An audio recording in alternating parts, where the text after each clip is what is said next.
Maayong hapon, Negros. Ini ang Digicast Negros 10. Ang nagapanguna nga napulo ka mga balita sa isla sa Negros ang amo ni gadulong sa inyo. Update ninyo kami via Facebook, YouTube, kag sa KK Channel 11. Kaag subong mabatian nyo kami live sa FM station nga 91.1 FMR Bacolod. Kagyari ng top 10 nga mga balita sa Negros subong nga adlaw. Dakpanay sa mga PUJ, taxi kag tricycle nga wala mga prangkisa, ginsuguran sa LTO. Mayor Abby Benitez nagpositibo sa COVID-19. NPA, ginatudlo nga mong nagsulog sa mga heavy equipment sa Banwas ang Kanduni.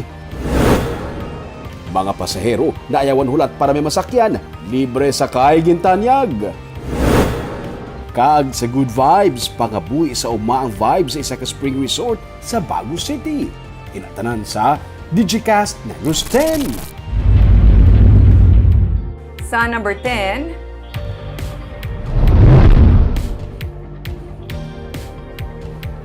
ginklaro sa Provincial Veterinary Office nga wala sang kaso sang ASF sa Victoria City kag nagapabilin nga ASF-free ang probinsya.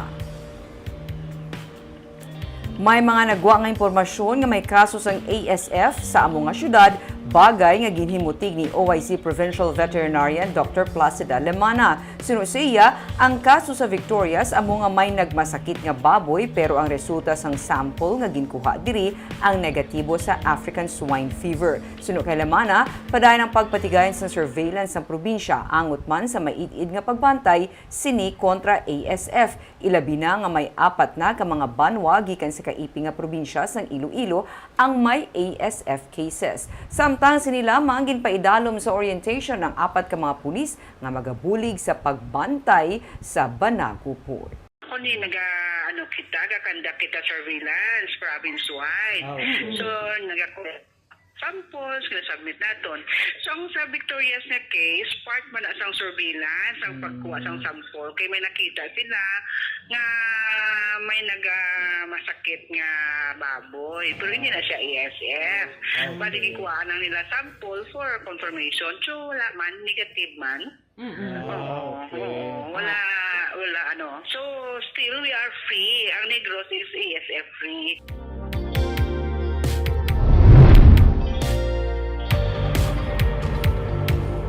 Sa number 9, punong barangay Arturo Pareño sang barangay Mandalagan sa Bacolod City ay nagtaliwan sa edad ng 78. Magasapol pakuntani ang mga opisyales sa barangay Mandalagan sa sining hapon ugaling inaging cancel bangon sa pagtaliwan sa punong barangay. Mga alas 2 ang hapon kahapon sa ginbawian sa kabuhi si Pareño samtang yara sa ospital. Ang iya pamilya ang natanan nga maghatag sa opisyal nga pahayag angot sa iya nga pagtaliwan.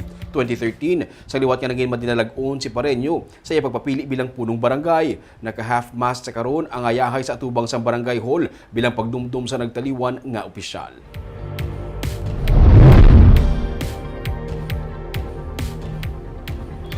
Sa number 8, sa madason nga semana ginapaabot nga masugdan sang sangguniang panalawigan sa Negros Occidental ang budget hearing. Inisuno kay Vice Governor Jeffrey Ferrer nga nagsiling man nga target nila nga mapasar ang budget sa una nga semana sa Disyembre. Naka-schedule na ang budget hearing nga ginapamunuan sa Committee on Finance kung sa diin si Board Member Romel de Bulgado ang chairperson. Ginatutukan sa karon suno kay Ferrer ang mga nagapadayon nga mga programa sa probinsya, lakip man ang mga hinyo sa mga local government units. Nagapanguna man ang bahin sa food security kag health services. 5.1 billion pesos ang proposed budget sa probinsya para sa 2023. 12.87% nga mas manubo ini sa 2022 budget tuga sa reduction sa internal revenue allotment.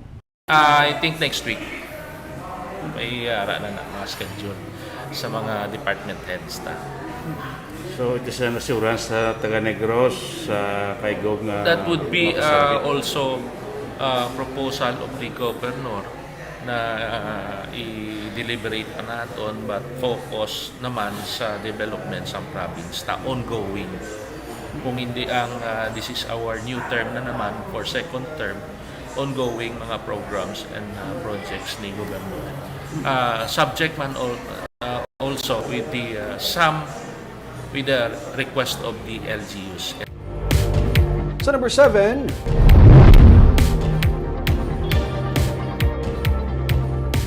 Sa Banwa sa Calatrava, lalaki nga nagtambong sa birthday party, gintiro patay. Patay ang 27 anyos kasi Remart Rebucas matapos gitiro Sabado sa gabi sa barangay Minapasok, Banwa sa Calatrava. Sa investigasyon sa PNP, nagatambong lang si Rebucas sa birthday sa iyang lola nga ginhiwat man sa ilang balay sang siya ang ginsulong sang sospek nga ginkilala kay Junjun Aligyoho. Gilayon nga gintiro sang sospek si Rebucas sa dughan nga gintunaan sa iya kamatayon. Nakapalagyo ang sospek. Ginahibalo pa sa karon sa PNP kung ano ang motibo sa pagpatay sa biktima.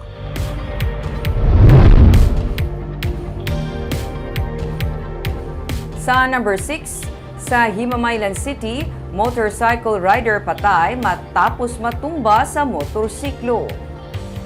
Patay ang 28 anyos na si Joey Valera matapos ini matumba sa ginadala nga motorsiklo sang Sabado sa highway sa Barangay Tuoy sa Himamaylan. Sa investigasyon sa PNP, nagadalagan gikan norte padulong sur nga bahin sang dalan si Valera sang maglabay ini sa gubaon nga dalan kag nagbalang-balang. Natumba kag nabunggo sa gutter si Valera suno sa pulis. May helmet kag kumpleto man sa proteksyon si Valera suno sa pulis apang madasig ang iya pagpadalagan kag mabaskog ang impact sang iya pagkabunggo.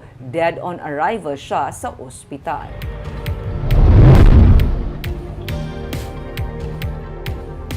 Sa number 5, ang New People's Army ang natulo sa karon nga among sa likod sa pangpangsunog sa mga heavy equipment sa Banwa sang Candoni. Ang New People's Army amo sa karon ang ginapatihan sa kapulisan nga suspect sa pagsunog sa duha ka mga heavy equipment sa barangay Kabyaan, Banwa sang Candoni sang Sabado. Sunog sa PNP, ginabulubanta na pulo ka mga armado ang nagsunog sa backhoe kag pison nga ginagamit sa ginakonstruct nga taytay sa barangay. Ginabulubanta 12 milyones pesos ang balor sa ginsunog nga kagamitan. Isa sa ginatanaw sa PNP nga rason sa pagsunog sa mga rebelde sa heavy equipment amo nga wala nagabayad sa revolutionary tax ang tag-iya sa mga ini.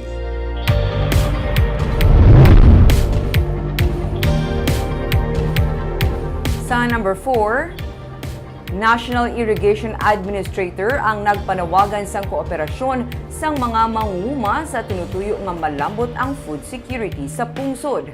Lubos naman nga suporta ginpasalig para sa mga mangunguma.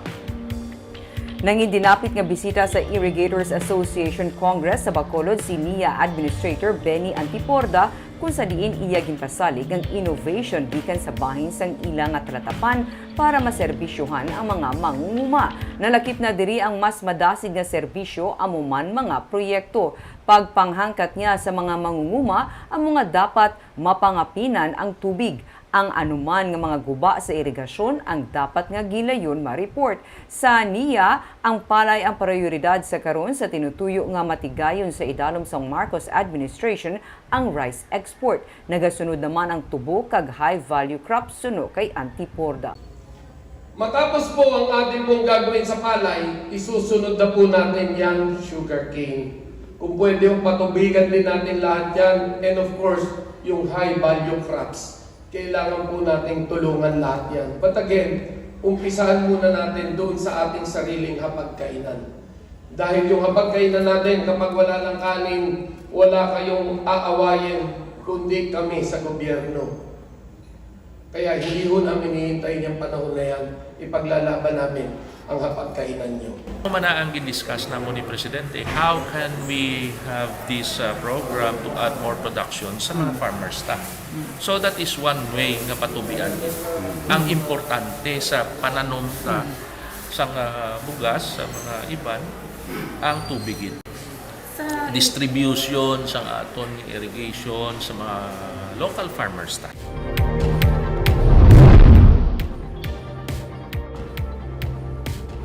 Sa number 3, Bacolod City Mayor Alvin Benitez nagpositibo sa COVID-19. Sa iya official Facebook page, ginkumpirma sa alkalde nga positibo siya sa COVID-19. Sunod sa iya nga pag-abot sa Manila, galingon siya nga nagpa-RT-PCR test para sa meeting nila ni Presidente Ferdinand Marcos Jr. Gikan siya sa biyahe halin sa Pungsod, Japan. Nakapatsag sang mild symptoms ang alkalde pero sunod sa iya, okay lang ang iya nga napatsagan. Nagapasalig siya nga hindi maapektuhan ang iyang trabaho kag magapabilin siya nga maga-work from home. Nagapanugyan man siya sa mga Bacolodnon nga padayon nga maghalong batok sa virus. Sa number 2,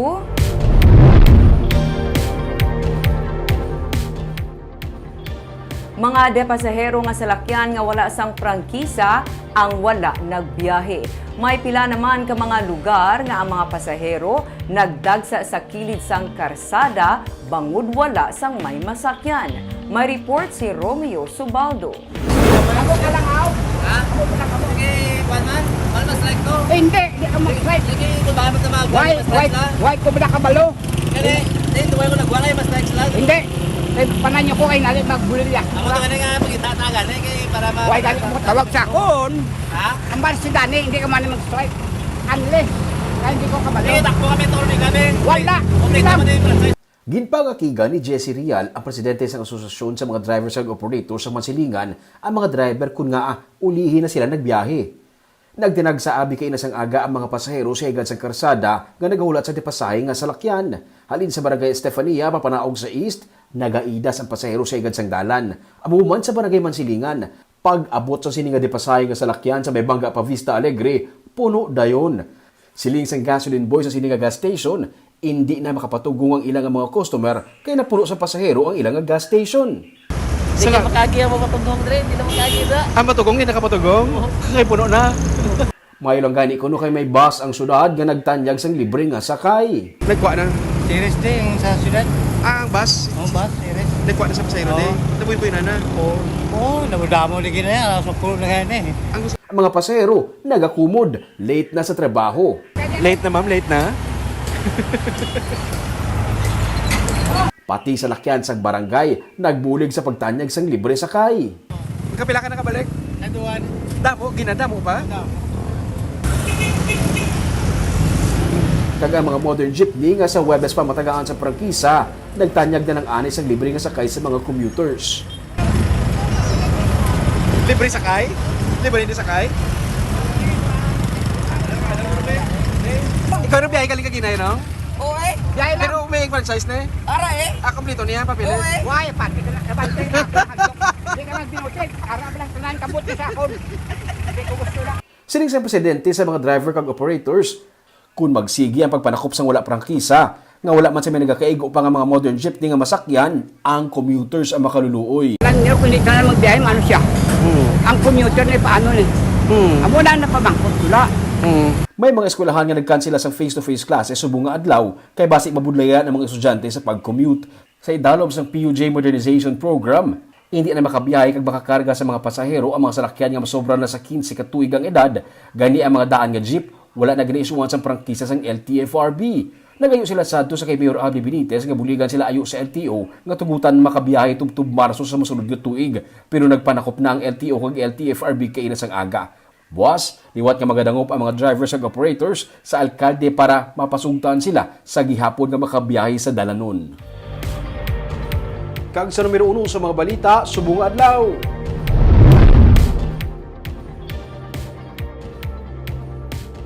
Land Transportation Office ang nagsugod sa pagpanakop sa mga depasahe nga salakyan, taxi kag tricycle nga wala sa prangkisa. May mga driver nga nag-utat anay sa pagbiyahe. So sa LTO, ini ang panugod pa lang sang ila adlaw-adlaw na nga pagpanakop sa Bacolod. May report si Nico Delfin.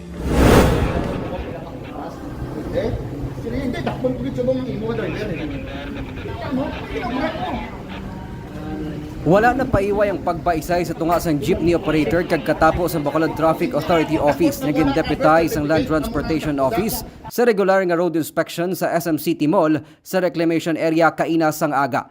Kalabanan sa mga naisyuhan sang citation ticket mga jeep nga wala sang business permit kag expired ang prangkisa. May mga taxi kag jeepney driver man nga naisyuhan sang violation ticket tungod wala sang seatbelt. Sa pagkam sa LTO, binaryo lang iway, di pilit daw.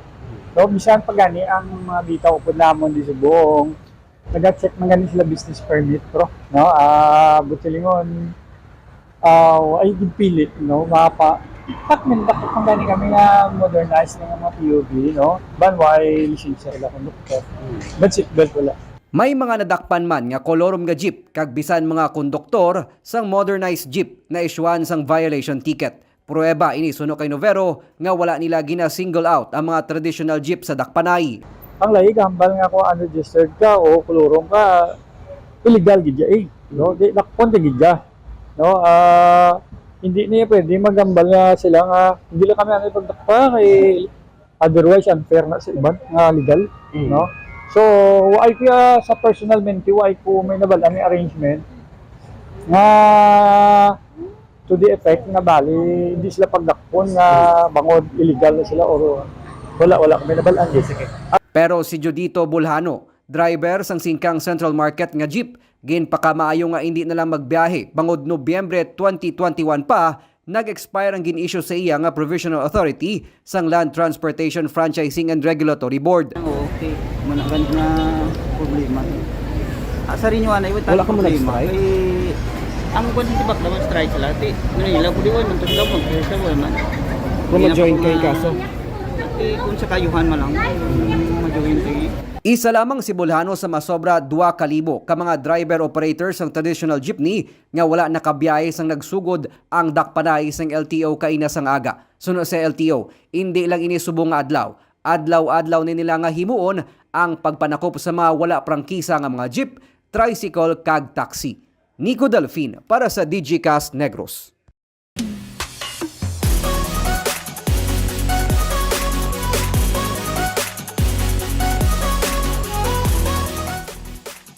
Sa Good Vibes, nagapati ka ba lang may mga bagay kita nga ginahinyo pero wala ginahatag sa aton kay may dako pagid nga plano para sa aton? Ini ang istorya sang isa ka pamilya nga nagapanag-iya sang isa ka spring resort sa syudad sang Bago. May report si Romeo Subaldo. Diri sa may kilid sa Bago River sa barangay Atipuluan sa Bago City, may man-made nga pool nga ang tubig, spring water. Naangkon sang iloy ni Lenya Cantancio ang ining propiedad pinaagi sa Comprehensive Agrarian Reform Program kun CARP nga programa sa gobyerno. Sa tuanay, lain nga duta ang ginataliuma sang ilang nga iloy pero ginpahalin sila. Gani nakalapot sila sa sining nga propiedad. May tao bala nga isa ka kapitbahay namon nga nangakig sa iya nga untapid hindi na da ano hindi sa mga ingin kay iya na da kuno riya. Oo. Pero ni sila sa ting nanay siya hindi na ko mag ano kay Lord nagsilay Lord taga ilang ako sang ano sang makidi ko makaingin nga bisang gamay lang kay Sa makita nga may tuburan, naghimo sila sa gamay nga man-made pool para kalingawan sa pamilya tubtub nga ginkadtuan na sang iban. Ginbuksan nila ini sa publiko. Hinali na lang nga may isa ka relihiyon nga nagpa-reserve sang ilang nga lugar para himuon nga campsite para sa isa ka gatos ka tawo. Gani, ang ginasagod nga baboy sa ilang nga iloy, ginbaligya nila para ibakal sa semento para makahimo sa mas dako-dako pagid nga swimming pool. nga makamp sila ko no kung ng 100 person. Di naglakas loob kami ginbaligya namon ng baboy nga ginasagod nila nanay kag ginbakal semento dira. Kag muna nga nagdalom kami. Ano ba mo dalom nga? Naglimo kami dalom. No, wala ka plano-plano kay Para makakomodate lang siyento nga mga camping. Nahingagaw? nahingagaw good for 1 month. 1 month sila din nagtaner? Hindi, 1 month namon nga Ginobra? Ginobra. Ang ending, wala madayon ng camping, gin-cancel. Pero nagapasalamat sila sa gihapon kay tungod sa nagbukas pagit ini sang dugang nga oportunidad sa ila kay mas nagdamo na gid ang ilang mga bisita. Gani mas nakilala pagid ang Undots Resort kag ginkilala man sang Tourism Office sa Bago City bilang isa sa mga resort sa syudad. Pero wala man to sir madayon. Ay, nga how? Tiging cancel nila.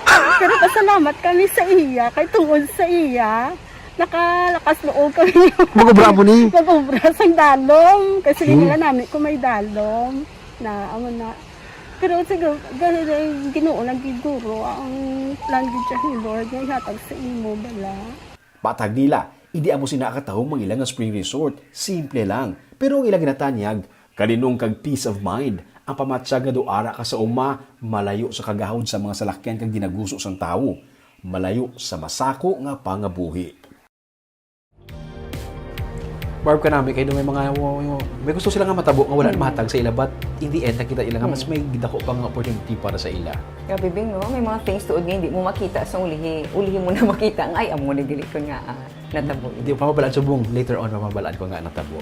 Kaaga mo itong mga balita sa Negros subong adlaw. Kay man sa panahon karon importante nga may ihibalo ka sa nagakatabo sa imo nga palibot. Pero dapat balanse kag eksakto ang mga impormasyon. Padayon kami nga magapangalagad sa Negros Anon. Ako si Barbara Mijares. Tubtub sa buwas, ako naman si Romeo Subaldo. Mayong hapon.